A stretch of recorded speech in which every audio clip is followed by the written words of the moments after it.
दुनिया भर में बढ़ते हुए क्राइम की वजह से तकरीबन आज दुनिया के हर मुल्क में कई जेलें मौजूद हैं और हर जेल स्टाफ की यही कोशिश होती है कि जेल को सख्त से सख्त सिक्योर किया जाए ताकि यहाँ पर मौजूद कोई भी कैदी अपनी हज़ारों कोशिशों के बावजूद भी यहाँ से ना भाग पाए।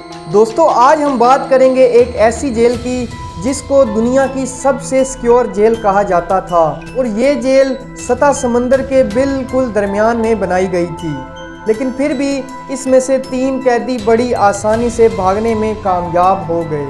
अस्सलामुअलैकुम, वेलकम टू इन्फो टीवी। दोस्तों, ये बात है 1934 की, जब पैसिफिक ओशन पर मौजूद अल्कट्रास नामी आइलैंड पर एक जेल बनाई गई। दोस्तों, इस जेल को दुनिया के सबसे ख़तरनाक मुजरिम रखने के लिए बनाया गया था। ये जेल इतनी सिक्योर थी कि इसके आसपास मीलों दूर तक पानी ही पानी था, लेकिन इसके बावजूद इसके इर्द गिर्द 15 फीट ऊंची दीवार भी बनाई गई और यहाँ 24 घंटे यानी 24/7 सिक्योरिटी अलर्ट रहती थी। दोस्तों, ये एक ऐसी जेल थी कि यहाँ अगर कोई कैदी एक बार आ गया तो उसका खुद से निकलना यहाँ से नामुमकिन था। लेकिन दोस्तों, इस जेल का भरम तो तब टूटा जब 12 जुलाई 1962 को इसमें मौजूद 3 कैदी बड़ी महारत से इस जेल की सिक्योरिटी को चकमा देकर भागने में कामयाब हो गए। इस महारत को सरंजाम देने वाले ये 4 लोग हैं, जिनमें जॉन एंगलिन और क्लियरेंस एंगलिन दोनों भाई थे, जिनको बैंक रॉबरी के केस में यहाँ रखा गया था। उसके बाद ये है फ्रैंक मॉरिस, जो 13 साल की एज से ही ऑन एंड ऑफ जेल की सलाखें अक्सर देखता रहा था। इसको भी यहाँ बैंक रॉबरी की वजह से ही रखा गया था। दोस्तों, आखिर में ये है एलन वेस्ट, जो पहले भी कई बार जेल में चकमा देकर भागने में कामयाब हुआ था, लेकिन इस बार इस जेल में रखने का मकसद यही था कि ये बहुत शातिर कैदी था। एलन वेस्ट इस जेल में काफ़ी अरसे से था, जिसकी वजह से इसको जेल के कंपाउंड्स के बारे में बहुत ज़्यादा मालूम था। जहाँ से भागने का आइडिया भी इनको एलन ने ही दिया था। एलन ने जेल के ब्लॉक बी में एक लूप होल तलाश किया था, जिसमें से उनका भागना किसी हद तक मुमकिन था। लेकिन अब मसला ये था कि ये चारों सिर्फ लंच ब्रेक में ही मिलते थे, लेकिन इनके सेल्स ब्लॉक बी में नहीं थे।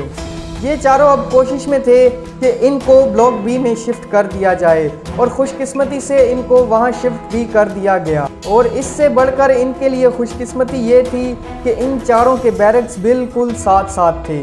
अब इनका पहला टारगेट तो पूरा हो चुका था। चारों कैदी एक साथ ब्लॉक बी में शिफ्ट हो चुके थे और फिर अगले 2 सालों तक ये चारों अपने सेल्स में क्या खिचड़ी पकाते रहे, ये किसी को भी मालूम ना थी। फिर रूटीन के मुताबिक 12 जुलाई सन 1962 को जेल का स्टाफ सुबह 7 बजे तमाम कैदियों को उठाने के लिए निकला। दोस्तों, तमाम कैदियों को उठाकर इनकी काउंटिंग की गई तो इनमें से 3 कैदी गायब थे। जब स्टाफ ने तमाम सेल्स को दोबारा से चेक किया तो ब्लॉक बी में एंगलन ब्रदर्स समेत फ्रैंक मॉरिस को अपनी सेल में सोया हुआ पाया। अब स्टाफ को बिल्कुल भी नॉर्मल ना लगी और उन्होंने सेल्स के अंदर जाकर चेक किया, लेकिन वो सेल्स के अंदर जाकर क्या देखते हैं कि तीनों बेड्स पर सिर्फ डमी हेड्स पड़े हुए थे। वो तीनों यहाँ से भाग चुके थे और उन्होंने सॉप, प्लास्टर और कंक्रीट से बने ये डमी हेड्स यहाँ रखे हुए थे। दोस्तों, ये मंजर देखकर पूरे जेल स्टाफ के होश उड़ चुके थे। उन्होंने ये सोचकर आइलैंड की छानबीन शुरू कर दी कि कैदी आइलैंड से बाहर कभी नहीं जा सकते, लेकिन इस आइलैंड पर उनका नामो निशान भी मौजूद नहीं था। सबको अब एक ही चीज़ परेशान कर रही थी कि इतनी हाई सिक्योरिटी के बावजूद भी 3 कैदी भागे तो भागे कैसे। लेकिन याद रहे कि इन भागने वाले कैदियों में एलन वेस्ट नहीं था, जिसका ये सारा प्लान था। अब इन्वेस्टिगेशन टीम बुलवाई गई और FBI को भी रिपोर्ट किया गया। फिर ये देखा गया कि तीनों कैदी अपने सेल्स की लगी दीवार में छोटे वेंट्स को तोड़कर भागे थे। हैरानगी तो तब हुई जब दीवार की दूसरी साइड पर 3 नहीं बल्कि 4 वेंट्स डैमेज थे और ये चौथा वेंट एलन वेस्ट के सेल का था, जो किसी वजह से भागने में नाकाम हो गया था। दोस्तों, एलन को अब अच्छी तरह मालूम पड़ चुका था कि इसके साथ क्या होने वाला है। इसी वजह से इसने सोचा कि इन्वेस्टिगेटर्स को सारा प्लान बता दिया जाए। इसने बताया कि ये सारा प्लान इसी का था। उन्होंने ही डमी हेड्स बनाए थे اور اس میں لگے بال انہوں نے جیل کے اندر ہیئر کٹ کے دوران چرائے تھے۔ چاروں سیلز کی پیچھے کی دیوار میں ایک چھوٹا وینٹ موجود تھا جو صرف 6 انچ تھا، اور اس کے بارے میں ایلن کو معلوم تھا کیونکہ وہ جیل کی مینٹیننس میں کام کرتا رہا تھا۔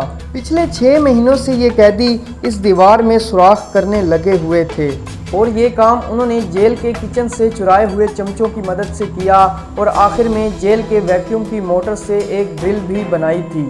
یہ کام وہ اس وقت کیا کرتے جب جیل میں میوزیکل آور چل رہا ہوتا تھا، اور اس وقت جیل میں کافی شور شرابہ ہوتا تھا۔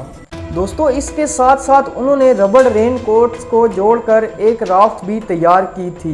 یہ رین کوٹس ان کو جیل کی طرف سے ہی دیے جاتے تھے جو وہ بہانے سے اکٹھے کرتے جاتے تھے۔ دوستو، اس کے علاوہ انہی رین کوٹس کی مدد سے انہوں نے لائف جیکٹس بھی تیار کی تھیں تاکہ اگر رافٹ کام نہ کرے تو وہ ان جیکٹس کی مدد سے تیر کر اوشن کو پار کر سکے۔ لیکن ایف بی آئی کے لیے اصل سوال یہ تھا کہ بھاگنے والے قیدی اس وقت کہاں ہوں گے۔ ایلن ویسٹ نے بتایا کہ پلان کے مطابق یہاں سے نکل کر ہم نے اینجل آئی لینڈ سے ہو کر مین آئی لینڈ پر اترنا تھا، جہاں پر سیکیورٹی نہ ہونے کے برابر ہوتی تھی، اور وہاں سے انہوں نے ایک گاڑی اور کچھ کپڑے چرانے تھے۔ لیکن جب اس ایریے میں چھان بین کی گئی تو وہاں سے ان کو چوری یا روبری کی کوئی رپورٹ نہیں ملی۔ پھر آخر کار یہ تینوں قیدی کہاں گئے؟ ان کو سمندر نگل گیا یا پھر ایلن ویسٹ کی کہانی جھوٹی تھی؟